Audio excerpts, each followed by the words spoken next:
we're in the mechanical room in this house. Can you point out some of the energy efficient aspects of this? You know, what makes this more of an energy efficient house than what a typical house might be? Sure. One of the first things you probably want to look at is what type of heating system you're using on the house. This happens to be a Coleman modulating furnace.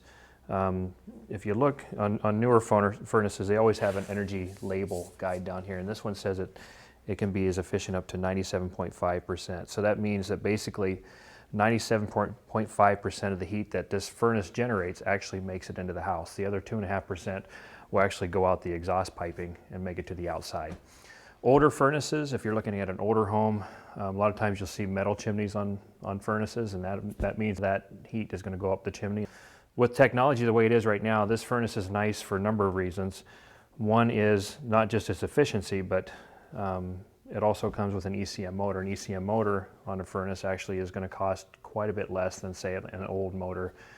Furnaces that are older with the metal chimneys and that sort of things typically don't have the ECM motor. They're probably going to run somewhere between 500 and 800 watts every time that fan turns on. This one is probably going to run about 100 watts or less when it's running. So it's a big savings on the electrical side of things, but also on the modulating side, it's going to not use more gas than actually what it needs to heat the house. So if this is a 60,000 BTU input furnace, we might be supplying 30,000 BTUs input just to heat the house. So it's dependent on what the house needs for heating needs.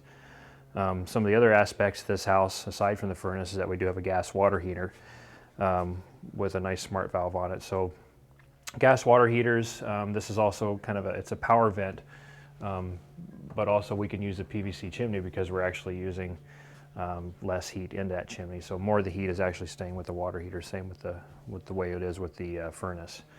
And then lastly, in this mechanical room, we'll talk about the HRV. HRV is actually essential, especially in a house like this. It's as tight as it is. This house actually comes with a 0.05 air change per hour. That means 5% of the air is naturally changed in this house every hour. ASHRAE would say that 35% air change per hour is actually healthy.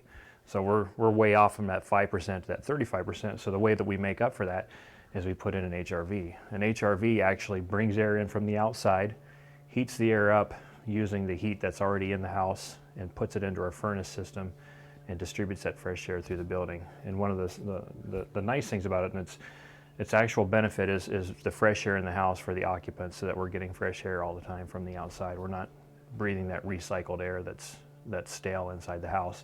And of course, the other feature to this thing, or the advantage of having it, is that it actually is controlled by a controller that will allow us to set the relative humidity in the house.